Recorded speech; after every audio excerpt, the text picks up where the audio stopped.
चलिए आगे बढ़ते हैं और अब अपने मेहमानों का मैं आपसे परिचय करा दूं, क्योंकि इस चर्चा में कौन कौन शामिल हो रहे हैं। सबसे पहले देखिए शलभमणि त्रिपाठी, प्रवक्ता बीजेपी, इस वक्त आप देख रहे हैं उन्हें।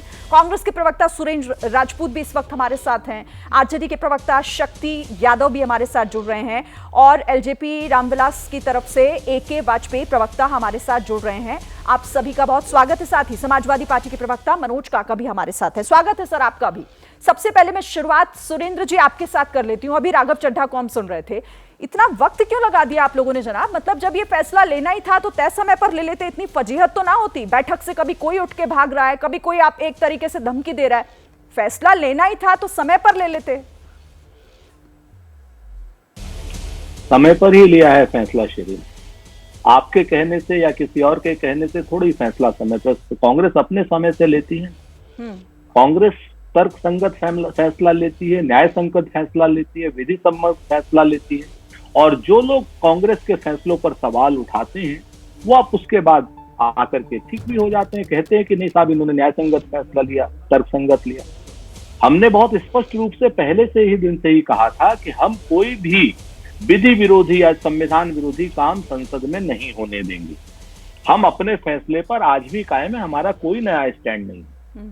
हमने बहुत साफ कहा था कि विधि विरोधी या संविधान विरोधी, लोकतंत्र विरोधी कोई काम हम ना उच्च सदन में होने देंगे ना सदन में होने देंगे, और जो हो पाएगा वो सुप्रीम कोर्ट में भी हम उसको लड़ेंगे। तो इस बात को तो लेकर के आज भी हमने तो कोई नई बात नहीं कही, हम तो आज भी वही बात कह रहे हैं। एक बात। दूसरी बात जो आप बात कहती हैं कि साहब जो विपक्षी दलों का जमावड़ा हो रहा है, आज की डेट में विपक्षी दल तो कमजोर है। आप भी जानती हैं 100, 125, 135 को 40 सीटें हैं हमारे पास, इससे ज्यादा तो नहीं है। लेकिन शलभ भाई की पार्टी के पास तो अपनी 303 सीटें हैं, तो खुद भी विधायक हैं, अच्छे विधायक। तो सच बात ये, हम तो कमजोर लोग हैं, हम लोग आदिवासी हैं, पिछड़े हैं, हारे हैं, दलित हैं, महिला हैं, नल हैं, नील हैं, कोल हैं, भील हैं, हम सब लोग तो अपनी सेना बना रहे हैं, ठीक है। लेकिन जो अक्षोहिणी सेना है, चतुरांगणी सेना है भारतीय जनता पार्टी की, जो बिल्कुल 303 की उसमें है और उसके सहयोगी दल भी हैं सारे, इन लोगों को काहे अपना कुनबा बढ़ाने की वो पड़ रही है। चलिए मैं आपका जवाब ले लेती हूं यहाँ पर। ठीक है सुरेंद्र जी, आपने सवाल पूछा और अब शलभमणि जी को यहाँ जवाब देना चाहिए। शलभमणि जी, सवाल तो वाजिब है कि आखिर छोटी छोटी पार्टियों को एकजुट करना आप लोगों की क्या मजबूरी है, क्योंकि 2024 में इनके बिना काम नहीं बन पाएगा, ये आपको भी यही लग रहा है क्या?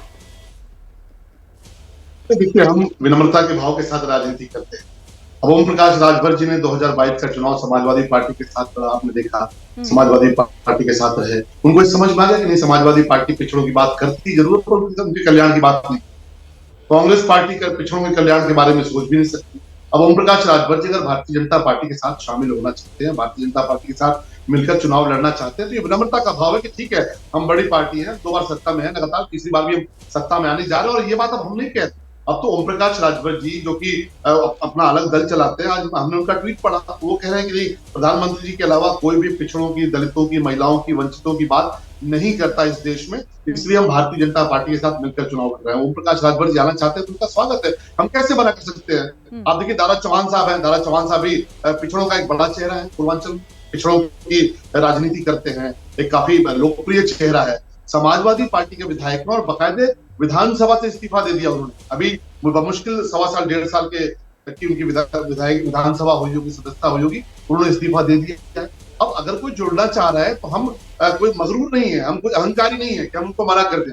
चिराग पासवान जी अगर जुड़ना चाहते हैं, आज बिहार में जिस प्रकार से वहां की सरकार ने जुल्म ज्यादती की है, भारतीय जनता पार्टी के कार्यकर्ताओं पर लाठीचार्ज किया, उसमें एक हमारे कार्यकर्ता को जान गंवानी पड़ी।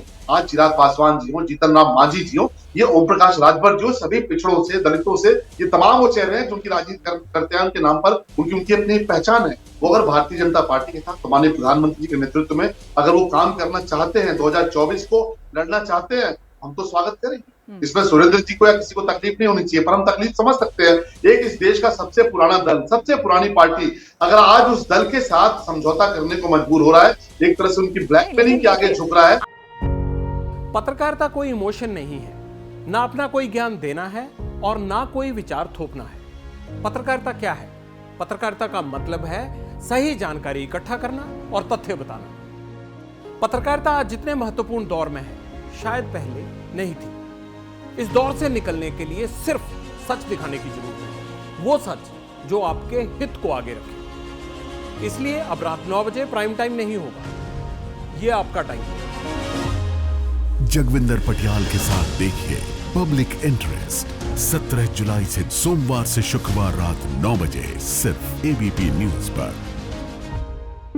एबीपी न्यूज आपको रखे आगे।